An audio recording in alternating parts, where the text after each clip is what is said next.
अपने हाथों को उठा के एक बात खुदावन से कहो कि आज मैं वायदा करता हूं, मैं इस वचन को भूलूंगा नहीं, बल्कि इसका प्रचार भी करूंगा।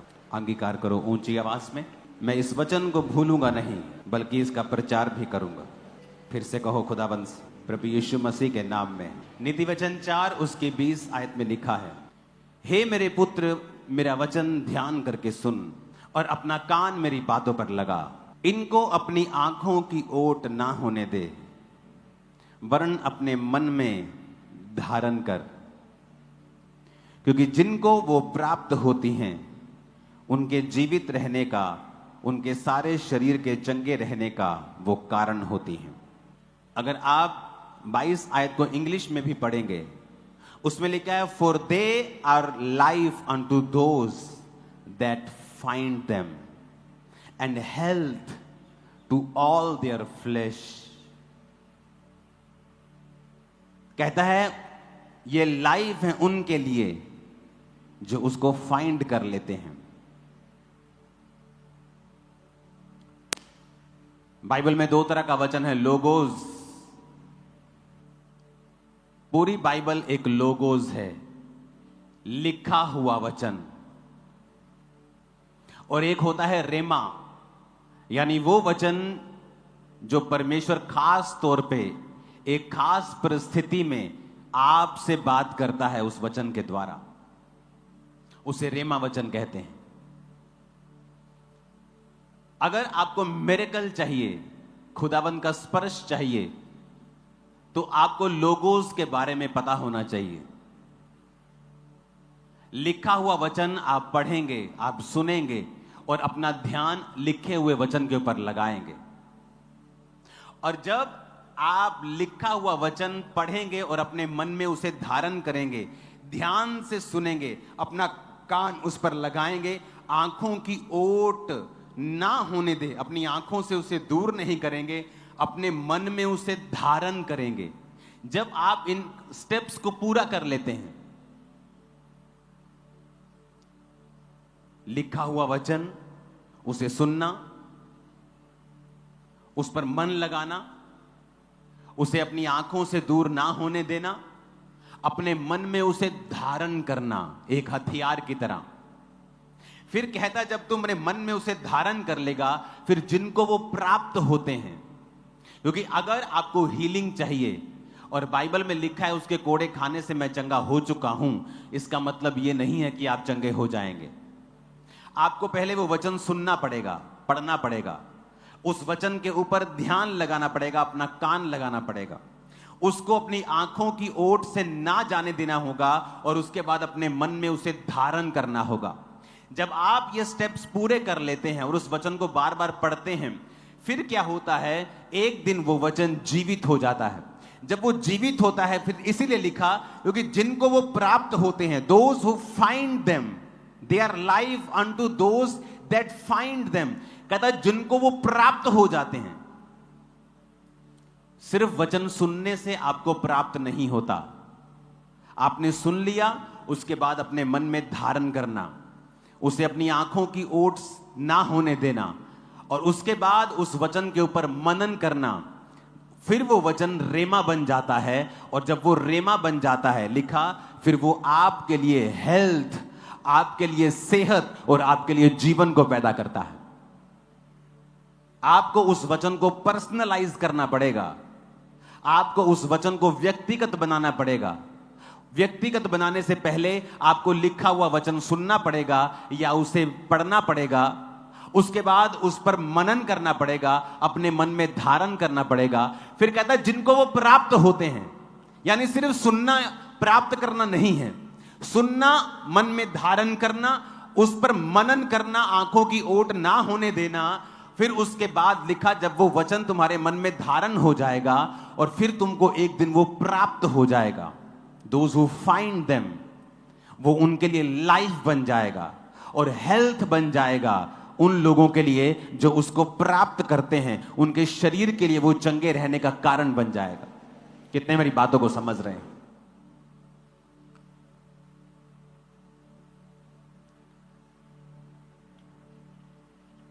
इब्रानिया 11 उसकी 5 में लिखा, विश्वास ही से हेनोक उठा लिया गया, कि मृत्यु को ना देखे और उसका पता नहीं मिला, क्योंकि परमेश्वर ने उसे उठा लिया था। और उसके उठाए जाने से पहले उसकी यह गवाही दी गई थी, उसने परमेश्वर को प्रसन्न किया है। हनोक से पहले इस दुनिया में कोई भी टेस्टमनी नहीं थी जीवित उठाए जाने की। हमने एलिया को जीवित उठाए जाते हुए देखा, अलीशा के सामने वो अग्नि में रथों के ऊपर स्वर्ग में उठा लिया गया। प्रभु यीशु मसीह को हमने देखा, और भी शायद होंगे, लेकिन हनोक के बारे में यह पहली गवाही थी कि वो जीवित परमेश्वर ने स्वर्ग में उसे उठा लिया। और ऐसा बाइबल की स्टडी कहती है कि जो दो व्यक्ति आएंगे वो हनोक और एलिया होंगे। उस बारे में आज हम बात नहीं करेंगे, लेकिन इस पे कंसंट्रेशन करेंगे। हनोक से पहले कोई टेस्टिमनी नहीं थी कि किसी ने, परमेश्वर ने किसी को जीवित उठा लिया हो। एक गवाही उसके विषय में दी गई, बिकॉज नथिंग हैपेंस, कुछ नहीं होता है इत्तेफाक से, कुछ नहीं होता। उसकी गवाही क्या दी गई कि उसने परमेश्वर को प्रसन्न किया है। और बाइबल कहती है विश्वास के बिना उसे प्रसन्न करना अनहोना है। उसकी एक ही गवाही दी गई थी कि बाइबल कहती है हनोक परमेश्वर के साथ साथ जलता था।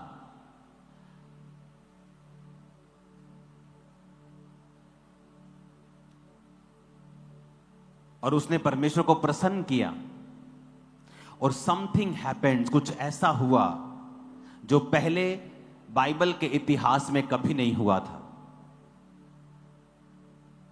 अगर आप रियली खुदाबंद के बिलीवर हैं और उसे प्रसन्न करने में लगे हैं, कुछ ऐसा होगा आपके द्वारा जो क्रिश्चियनिटी के इतिहास में पहले कभी नहीं हुआ था। क्योंकि मेरा परमेश्वर बदला नहीं है। मैं एक बोरिंग और किसी कॉपी लाइफ को जीने के लिए नहीं बुलाया गया। कितने मेरी बात को समझ रहे हैं? मैंने अपने स्पिरिचुअल फादर को फॉलो किया है, मैंने बाइबल को फॉलो किया है। जब आप परमेश्वर को प्रसन्न करते हैं, उसके लिए आपको वचन अपने मन में धारण करना जरूरी है। वचन धारण करने से मन में दो चीजें होती हैं, और वो साथ साथ होती हैं। एक है स्पिरिचुअल, एक है फिजिकल। वचन धारण करने से, आंखों की ओट ना होने देने से, उसे सुनने से, अपना मन वचन की ओर लगाने से दो चीजें होती हैं। पहला, उनको जीवन प्राप्त होता है, फाइनेंशियल कंडीशन सुधरती हैं, शरीर में सेहत आती है। बिकॉज द बाइबल सेज वो हेल्थ है, and health to all their flesh, उनके शरीर के चंगे रहने का वो कारण होते हैं। आत्मिक, कि आप परमेश्वर को प्रसन्न कर सकते हैं। क्यों? क्योंकि उसे प्रसन्न करना अनहोना है अगर आपके अंदर विश्वास नहीं है। विश्वास अंदर होना अनहोना है अगर आपने वचन को नहीं सुना है। क्योंकि विश्वास सुनने से, और सुनना मसीह के वचनों से पैदा होता है।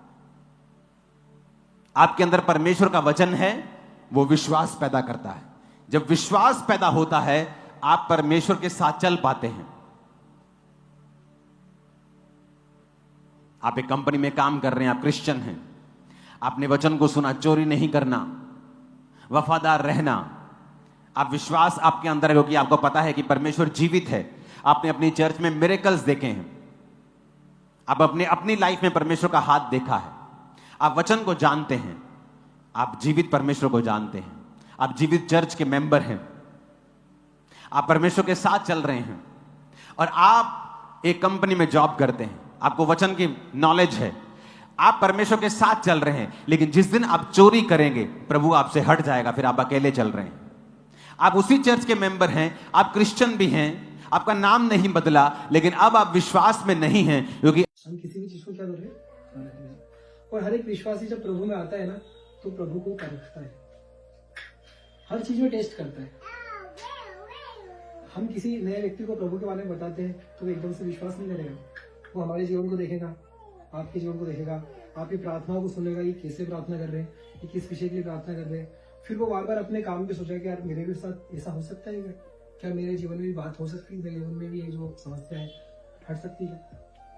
तो बार बार वो क्या है, अविश्वास में जाएगा, बार बार वो संदेह करेगा, पर वो कोशिश करेगा कि जो प्रार्थना ये कर रहे हैं वो सच में पूरी हो रही है कि नहीं हो रही है। वो वेट करेगा। अगर आप कोई सब्जेक्ट के लिए उसके सामने प्रार्थना कर रहे हो तो वो पूरा वेट करेगा कब ऐसा होगा, क्या सच में होगा या नहीं होगा। पर जब आपकी प्रार्थना परमेश्वर पूरी करेगा और उस व्यक्ति के आंखों के सामने करेगा, तब वो व्यक्ति विश्वास करेगा कि हाँ प्रभु, इनका प्रभु सच्चा है, जो असंभव था वो संभव हुआ है। पर जब तक उस प्रैक्टिकल को वो नहीं कर ले, आपके सामने मतलब वो होता हुआ नहीं देख ले, तब तक वो व्यक्ति विश्वास नहीं करेगा। दूसरा, जब आपके जीवन में उसने देख लिया, अब वो फिर आजमाया कि अब वो मेरे जीवन में प्रभु, उनका जो प्रभु है वो मेरे जीवन में काम करता है कि नहीं। तो वो अपने आप को भी चेक करेगा, मतलब प्रभु को चेक करेगा अपने जीवन में। तो वो कोई ना कोई सब्जेक्ट को लेगा और उसके लिए आपसे प्रार्थना कराएगा और वो खुद भी प्रार्थना करने का बोलेगा। वो प्रार्थना कर लेगा पर संदेह करेगा, प्रार्थना कर लेगा पर संदेह करेगा। पर आप संदेह नहीं करोगे, आप विश्वास करोगे। आप संदेह करोगे क्या? नहीं। नए व्यक्ति ने तो प्रार्थना कराई कि जैसे हो सकता है कि उसका कोई बीमारी है, फुंसी हो गई, ठीक नहीं हो रही, बहुत समय से पस बने आ रहा, उसने प्रार्थना कराई। अब वो तो परेशान है उसी समस्या से, पर अगर आपको उस पर पूरा विश्वास है, उस प्रभु पर, कि इसके जीवन में भी काम होगा, तो वो आपके विश्वास के द्वारा वो चंगा हो जाएगा। और जब वो आपके विश्वास के द्वारा वो व्यक्ति चंगा होगा, तो कहीं ना कहीं उसके अंदर भी एक छोटा सा विश्वास आएगा कि हाँ, इनकी प्रार्थनाओं के द्वारा प्रभु ने मुझे चंगा करा। फिर वो आपको नहीं पता कि तीसरी बार खुद से वो कोई ना कोई सब्जेक्ट लेके परमेश्वर से प्रार्थना करेगा, और जब तीसरी बार परमेश्वर उसकी सुनकर और वो काम को पूरा कर देगा, तब वो आपको आके गवाही देगा कि हाँ यीशु सच्चा है।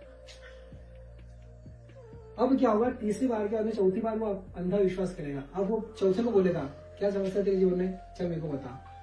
नोट डाउन करेगा, अब वो प्रार्थना करेगा यीशु से, काम होगा। अब वो इतने विश्वास के साथ लोगों को बताएगा कि प्रभु यीशु जो है चंगा करने वाला है, प्रभु यीशु बचाने वाला है, प्रभु यीशु ने मेरी प्रार्थना सुनी, मेरी बीमारी को चंगा करे, वो आपको भी ठीक करेगा।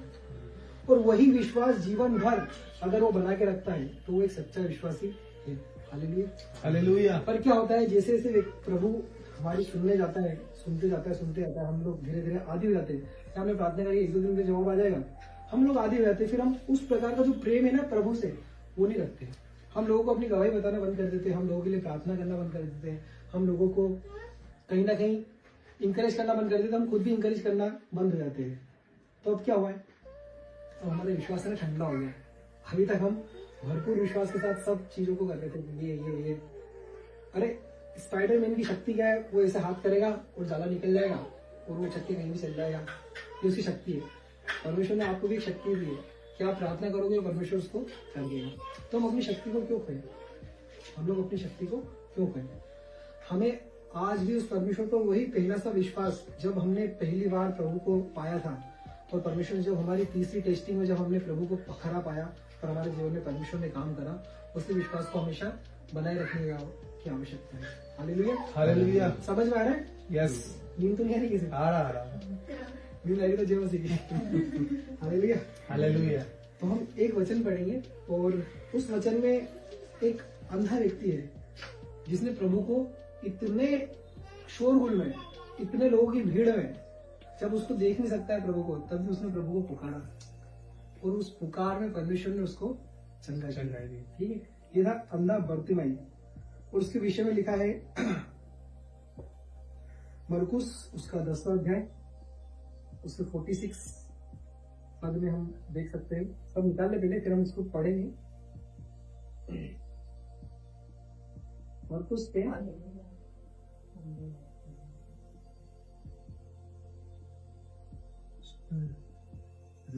निकाल ले समझ,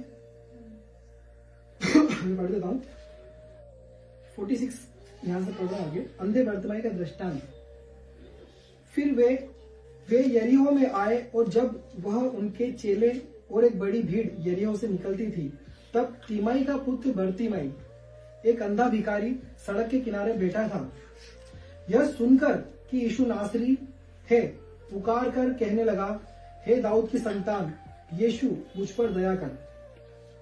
बहुतों ने उसे डांटा कि चुप रहे, पर वह और भी पुकारने लगा, हे दाऊद की संतान, मुझ पर दया कर। तब यीशु ने ठहर कर कहा, उसे बुलाओ। और लोगों ने उस अंधे को बुलाकर कहा, ढाढ़स बांध, उठ, वह तुझे बुलाता है।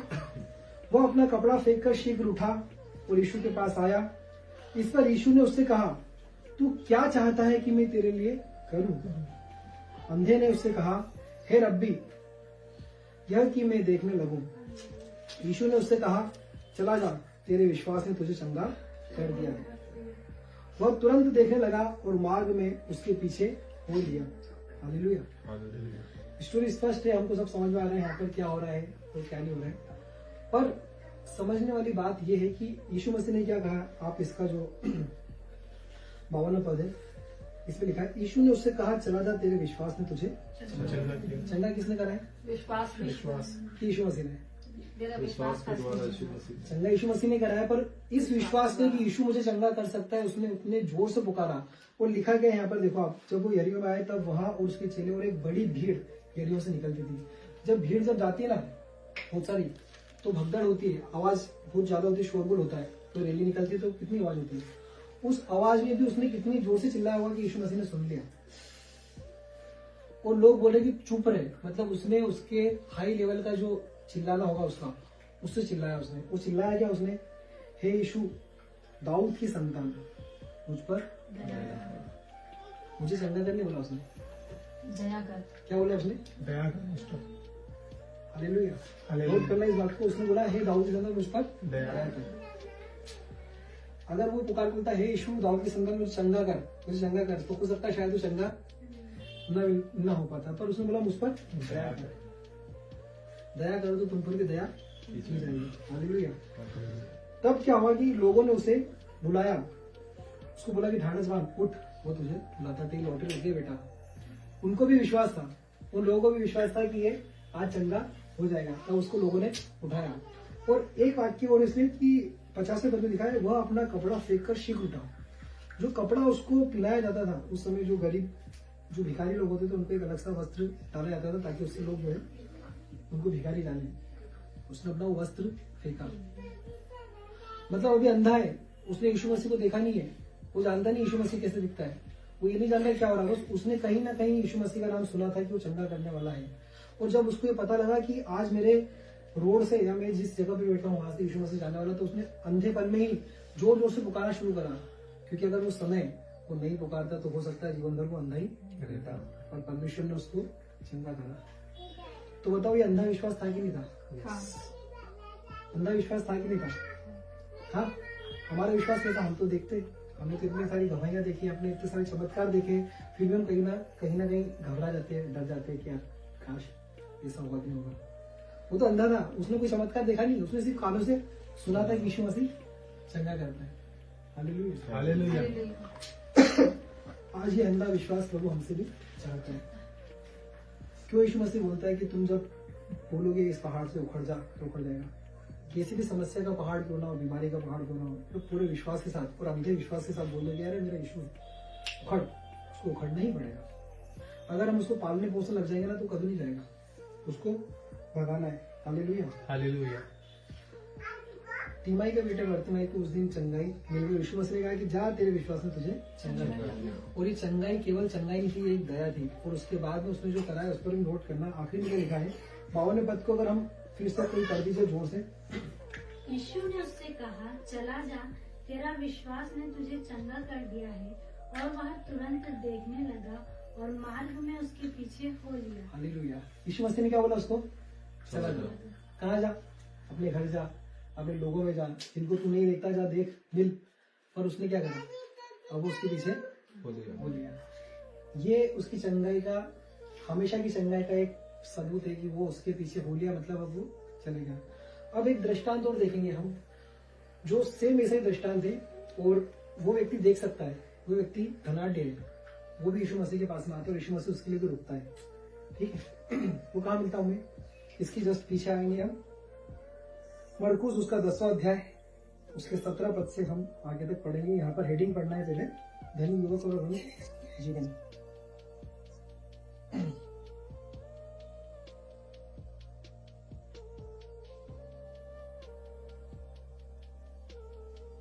पढ़ेंगे मरकुस 10 उसका 17। जब वह वहां से निकलकर मार्ग में जा रहा था तो एक मनुष्य उसके पास दौड़ता हुआ आया और उसके आगे घुटने टेक कर उससे पूछा, हे उत्तम गुरु, अनंत जीवन का अधिकारी होने के लिए मैं क्या करूं? आगे पढ़ना नहीं। यीशु ने उनसे कहा, तू मुझे उत्तम क्यों कहता है? कोई उत्तम नहीं, केवल एक, अर्थात परमेश्वर। तू आज्ञाओं को तो जानता है, हत्या न करना, व्यभिचार न करना, चोरी न करना, झूठी गवाही न देना, छल न करना, अपने पिता और अपनी माता का आदर करना। उसने उनसे कहा, हे गुरु, इन सबको मैं लड़कपन से मानता आया हूँ। यीशु ने उस पर दृष्टि करके उसे प्रेम किया और उससे कहा, तुझ में एक बात की घटी है, जा, जो कुछ तेरा है उसे बेचकर कंगालों को दे और तुझे स्वर्ग में धन मिलेगा, और आकर मेरे पीछे हो ले। इस बात से उसके चेहरे पर उदासी छा गई और वह शोक करता हुआ चला गया, क्योंकि वो बहुत धनी था। यीशु ने चारों ओर देखकर अपने चेलों से कहा, धनवानों का परमेश्वर के राज्य में प्रवेश करना कैसा कठिन है। चेले उसकी बातों से अचंभित हुए। इस पर यीशु ने फिर उससे कहा, हे बालकों, जो धन पर भरोसा रखता है, उनके लिए परमेश्वर के राज्य में प्रवेश करना कैसा कठिन है। परमेश्वर के राज्य में धनवान के प्रवेश करने में ऊंट का सुई के नाके में से निकलना जाना सहज है। वे बहुत ही चकित होकर आपस में कहने लगे, तो फिर किसका उद्धार हो सकता है? यीशु ने उनकी ओर देखकर कहा, मनुष्यों से तो ये नहीं हो सकता, परंतु परमेश्वर से हो सकता है, क्योंकि परमेश्वर से सब कुछ होता है। हालेलुया। तो ये दृष्टांत हमने कई बार पढ़ा भी है, सब जानते ही हैं। अब ये जो दूसरा दृष्टांत है, ये थोड़ा गौर करने वाला है, क्योंकि क्या होता है, जब हम लोग, हमारी जब प्रार्थनाएं सुनी जाती है, जब हम लोग बहुत ज्यादा हैबिचुअल हो जाते हैं, प्रार्थना करते पूरी जाती है, प्रार्थना करते पूरी जाती है, तब हम भी कहीं ना कहीं एक धनवान के समान हम हो जाते हैं। मतलब एक आत्मिक धन से व्यक्ति भर जाता है। तो प्रभु हम सबको समझाने के लिए धनवान का दृष्टांत भी हमको बताते हैं। और धनवान जो था सच में धनवान था, और वो चाहता था कि अनंत जीवन भी मिल जाए। धन तो मिल गया, अनंत जीवन भी मिल गया। अब उसने क्या करा, यीशु मसीह के पास में वो आया, रुका, और यीशु मसीह को बोलता है, हे रब्बी, हे उत्तम गुरु। क्या बोल रहा है वो? उत्तम गुरु, हे उत्तम गुरु। तो यीशु मसीह ने उसको बोला कि तू मुझे उत्तम क्यों कहता है? वो उत्तम नहीं है, केवल परमेश्वर को छोड़ दे। तो उत्तम है क्या? परमेश्वर सर्वोत्तम है। हालेलुया। पर वो जानता था कि यीशु मसीह जो है वो उत्तम है, उस समय यीशु मसीह जो है वो उत्तम है। और उसने आकर क्या मांगा कि मुझे धन दे दो, मैं और कैसा धनवान बन सकता हूँ, और मैं कैसे चीजों को मतलब जो है, और मेरे को और कैसे धन संपत्ति में खरीद सकता हूँ, मुझे कोई और बिजनेस आइडिया दे दो। ऐसा बोला क्या उसने? नहीं।